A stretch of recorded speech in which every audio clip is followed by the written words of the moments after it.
एक माँ के लिए प्रेगनेंसी का समय जितना मुश्किल भरा होता है, उससे कहीं ज्यादा मुश्किल भरा होता है बच्चों की केयर करना। शुरू के कुछ महीने में बच्चे इतने ज्यादा नाजुक होते हैं कि उन्हें हाथ से पकड़ने में भी डर लगता है।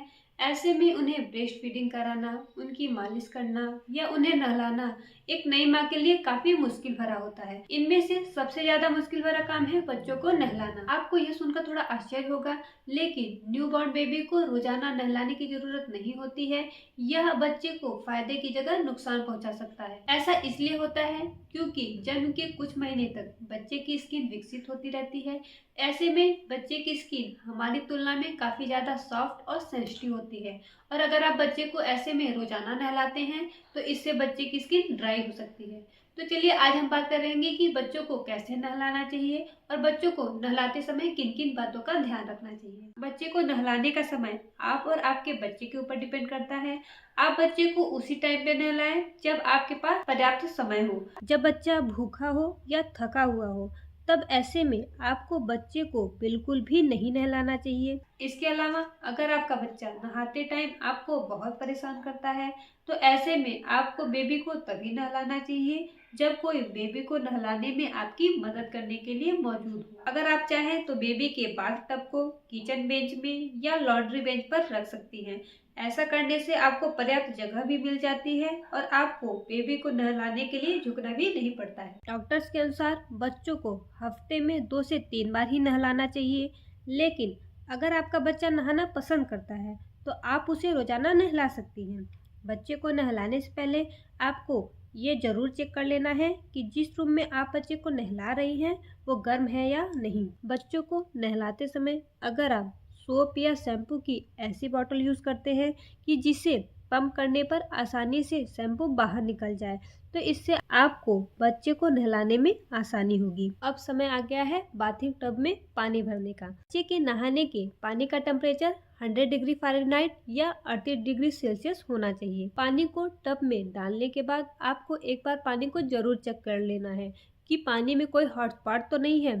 पानी को चेक करने के लिए आप थर्मामीटर या अपनी कोहनी का इस्तेमाल कर सकती हैं। अब आप बेबी के कपड़े उतार सकती हैं। आपको बेबी को उठाते समय इस बात का ध्यान रखना है कि आपका एक हाथ उसकी गर्दन के नीचे और दूसरा हाथ उसके पैरों के नीचे होना चाहिए। अब आपको सबसे पहले उसके पैर को पानी में ले जाना है। जब बच्चा बाथिंग टब में हो तो भी आपको एक हाथ से बच्चे की गर्दन को सपोर्ट जरूर देना है। आप चाहे तो बाथिंग सीट का भी इस्तेमाल कर सकती हैं। अब आपको बच्चे को नहाना स्टार्ट करना है। आपको सबसे पहले बच्चे के पलकों को साफ करना है। इसके लिए आप एक बेबी वाइप्स का इस्तेमाल कर सकती हैं, पर आपको यह भी जरूर चेक कर लेना कि उस पर कोई साबुन न लगा हो। नेक्स्ट आपको बच्चे का चेहरा धुलना है। बच्चे की नाक, गाल, गले के नीचे और कान का बाहरी हिस्सा अच्छे से साफ कर लेना है, पर आपको साबुन का इस्तेमाल बिल्कुल भी नहीं करना है क्योंकि इससे बच्चे को जलन हो सकती है। आपको यह जानना भी बेहद जरूरी है कि आपको अपने बच्चे के कान को साफ करते समय क्यू टिप्स या किसी भी कॉटन की चीज का इस्तेमाल नहीं करना है क्योंकि यह बच्चे के कान के पर्दों को नुकसान पहुंचा सकता है। अब आप किसी कॉटन के कपड़े या बेबी वाइप्स पर हल्का सा साबुन या शैम्पू लगाकर धीरे धीरे रगड़ सकती है। अब बच्चे के सिर को साफ पानी से धो लें। अब आपको उनके हाथ, पीठ, पेट, पैर और पैर की उंगलियों को धीरे धीरे रगड़कर उनके शरीर को धुल लेना है। अब बेबी के शरीर को धोने के बाद आपको बेबी के डायपर एरिया को भी साफ कर लेना चाहिए।